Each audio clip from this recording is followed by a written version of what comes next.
ਸਤਿ ਸ਼੍ਰੀ ਅਕਾਲ ਬੱਚੋ, ਤੁਹਾਡਾ ਸਵਾਗਤ ਹੈ ਸਾਡੇ YouTube ਚੈਨਲ ਐਜਮਿਨ ਐਜੂਕੇਸ਼ਨ ਤੇ। ਐਜਮਿਨ ਐਜੂਕੇਸ਼ਨ ਤੇ ਅੱਜ ਅਸੀਂ ਕਰਾਂਗੇ 9ਵੀਂ ਜਮਾਤ ਦਾ ਪੇਪਰ। ਇਹ ਪੇਪਰ ਤੁਹਾਨੂੰ ਥੋੜਾ ਦਿਖ ਰਿਹਾ, ਅਸੀਂ ਮੈਂ ਜ਼ੂਮ ਕਰਕੇ ਤੁਹਾਨੂੰ ਦਿਖਾ ਦਿੰਦਾ। ਚਲੋ ਅਸੀਂ स्टेप वाइज ही करेंगे। सब तो पहला बहुबल की प्रश्न, व्याकरण के कितने रूप होते हैं, ये तुसी चेक कर लेना। निम्नलिखित ईश्वर शब्द की विशेष चुनो, तो जो आएगा ईश्वर शब्द के जो विच्छेद आएगा वो आएगा ईश्वर। ठीक है, पहले कहेंगे 3 अंक होते हैं। निम्नलिखित में शुद्ध कौन सा है, तो इसमें पहला ही शुद्ध है आशीर्वाद। शेर शब्द का स्त्रीलिंग शब्द कौन सा है, तो इसका स्त्रीलिंग है शेरनी। निम्नलिखित बहुपल प्रश्न के उत्तर दें। हृदय शब्द का क्या अर्थ है, मरना, हृदय, सच और ग। हृदय शब्द का है हृदय। श्री कृष्ण यशोदा जी से क्या खाने की मांग करते हैं, माखन, रोटी, मिठाई, दूध, चॉकलेट। माखन रोटी। जुमाम शेख की गाड़ी मित्रता किसके साथ थी, आलू चौधरी के साथ, खाला के साथ, संजू साहब के साथ, मुन्नी के साथ। इसका आंसर तुसी कमेंट च दियो। लेखक के लिए अलार्म घड़ी कौन थी, लेखक के लिए चिड़िया ही उसकी अलार्म घड़ी थी। निम्नलिखित गद्यांश के ध्यानपूर्वक पढ़े और पूछे गए विकल्पों के उत्तर दे। काल करे सो आज कर, आज करे सो अब, पल में परले होगी, बोहरी करे कब, धीरे धीरे रे मरना, धीरे सब कुछ होए, माली सींचे सो गड़ा, ऋत आए फल होए, साच बराबर तप नहीं, झूठ बराबर पाप, जाके हृदय साच है, ताके हृदय आप। प्रस्तुत दोहे किसके लिखे हुए हैं, कबीर जी, सूरदास जी, अगेय जी, बख्शी जी। आंसर है कबीर जी। हमें किसी भी काम को कब करना चाहिए, कल, आज, परसों, उपयुक्त समय। कल, सॉरी आज। सच शब्द का अर्थ क्या है, झूठ, सच, शोना। साच शब्द का अर्थ है सच। प्रस्तुत पंक्ति की किस कविता से ली गई हैं, तो इसका अंतर है कबीर दोहावली से ली गई है। कबीर दोहावली सही आंसर। निम्नलिखित बहुबल की प्रश्नों के उत्तर दें। अंगारे उगला मुहावरे का क्या अर्थ है, क्रोध को शांत करना, बहुत गुस्सा होना, भारी मुसीबत आना, कठोर बातें करना। अंगारे उगला मतलब बहुत गुस्सा होना। अपने मुंह मीवे मिट्ठू बनना मुहावरे का क्या अर्थ है, बिल्कुल बदल जाना, गड़बड़ होना, कोरा उत्तर देना, अपनी प्रशंसा आप करना। तो आंसर है अपनी प्रशंसा आप करना। आग लगने पर कुआं खोदने, लोकोक्तियों का अर्थ है सभी एक समान नहीं होते, केवल ऊपरी दिखावा करना, अकेला व्यक्ति जड़ने का कारण नहीं होता, मुसीबत पड़ने पर ही प्रयत्नशील होना। तो मुसीबत पड़ने पर ही प्रयत्नशील होना। निम्नलिखित गद्यांश को ध्यान में पढ़े उत्तर दे। एक पैरा दिया हुआ है गद्यांश, इसको पढ़ के अपने आंसर देने हैं। मैं डायरेक्ट कर देता हूँ। शिष्टाचार किसे कहते हैं, सभ्य आचरण व्यवहार ही शिष्टाचार कहलाता है। शिष्ट व्यक्तियों में से कोई गलती हो जाती है तो वह क्या करते हैं, शिक्षक जी की गलती हो जाती है तो वह खेद प्रकट करते हैं। कैसे बच्चों को सभी पसंद करते हैं, शिष्ट बच्चों को सभी पसंद करते हैं। सभ्य शब्द का अर्थ क्या है, शिष्टाचार। तो इसका भी जो हेडिंग होगी वो होगी शिष्टाचार। निम्नलिखित बहुविकल्पी प्रश्नों के उत्तर दें। श्रीमान शब्द का स्त्रीलिंग श्रीमती है, बिल्कुल सही। पुस्तक शब्द का बहुवचन है पुस्तकें।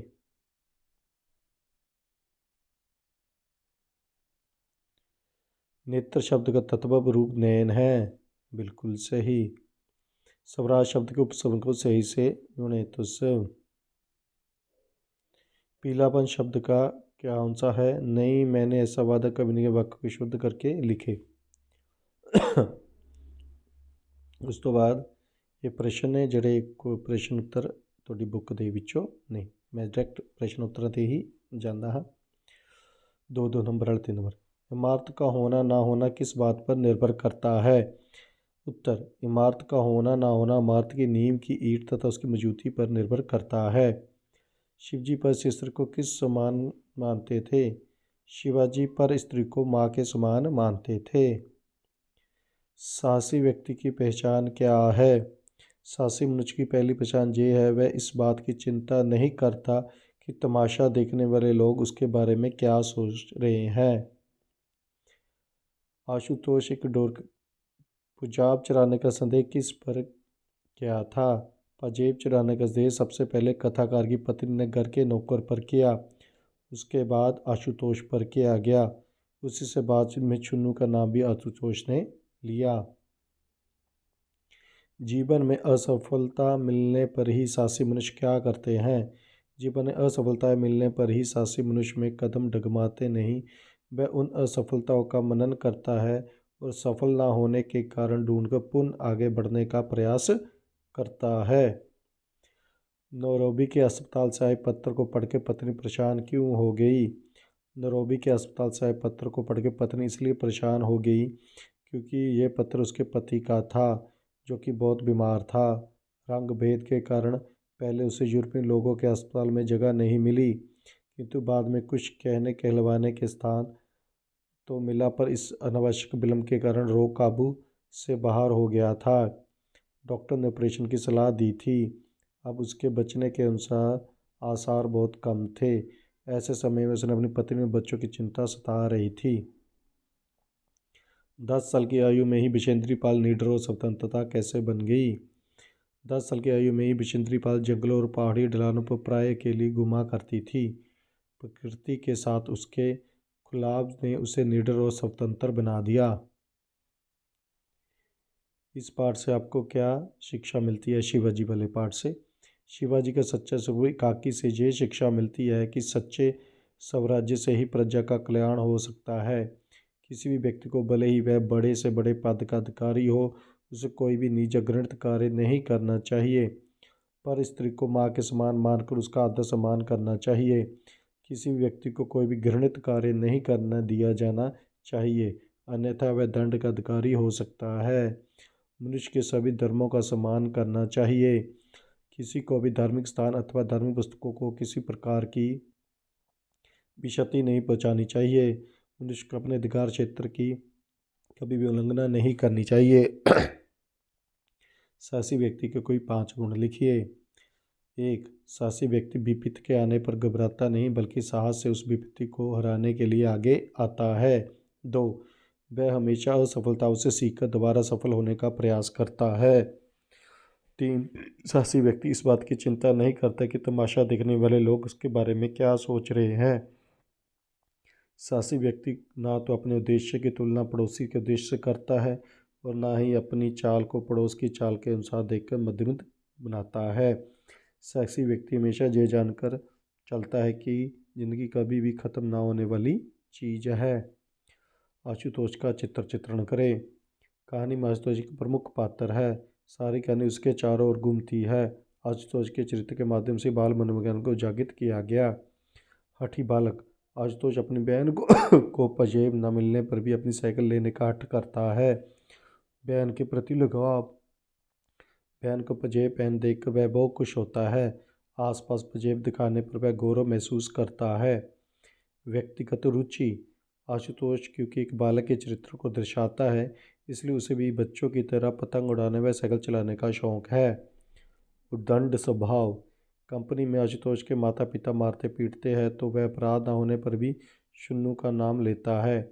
इस तरह आशुतोष उद्दंड स्वभाव का भी दिखाई देता है। आशुतोष का चरित्र पूर्ण रूप से बाल मनोविज्ञान से प्रभावित है। 2 हाथ कहानी का उद्देश्य क्या है? 2 हाथ डॉक्टर इंदु बाली द्वारा रचित एक प्रसिद्ध कहानी है।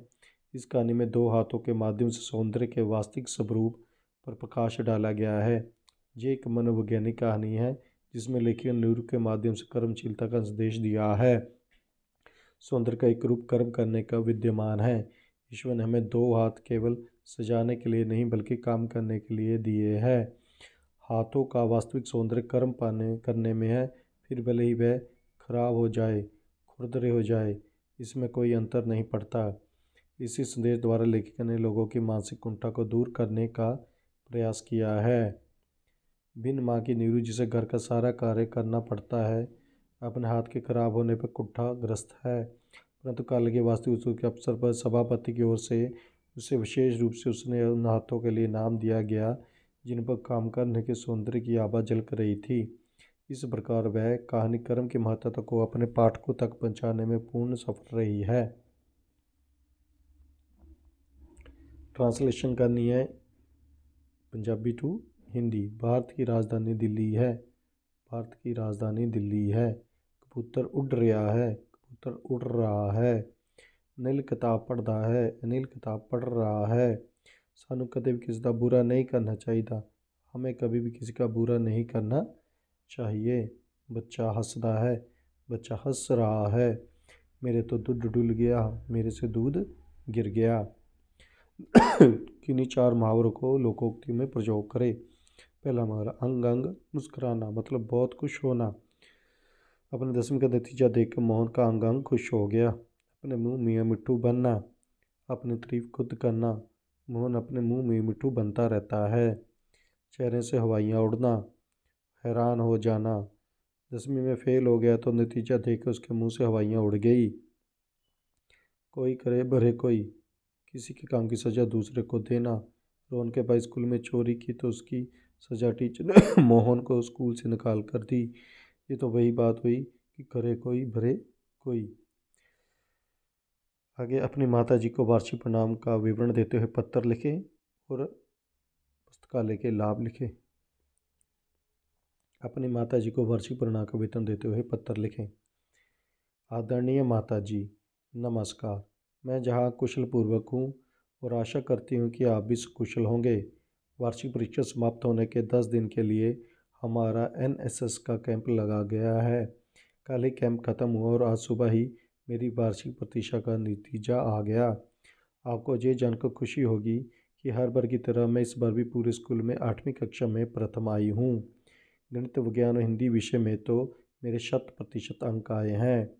ये सब आपके और पिताजी के स्नेह और आशीर्वाद का फल है। अब मैं 9वीं कक्षा में हो गई हूँ। मुझे नई किताबें, कापी आदि खरीदनी है।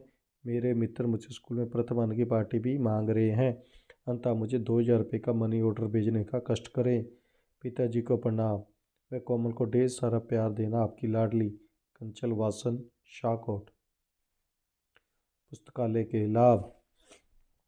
पुस्तकालय ज्ञान का भंडार है। यहाँ विभिन्न महापुरुषों, विद्वानों, आलोचकों, साहित्यकारों, लेखकों, सामाजिक सुधारों आदि के अनुभव विचारों को पढ़कर अपने ज्ञान में वृद्धि कर सकते हैं।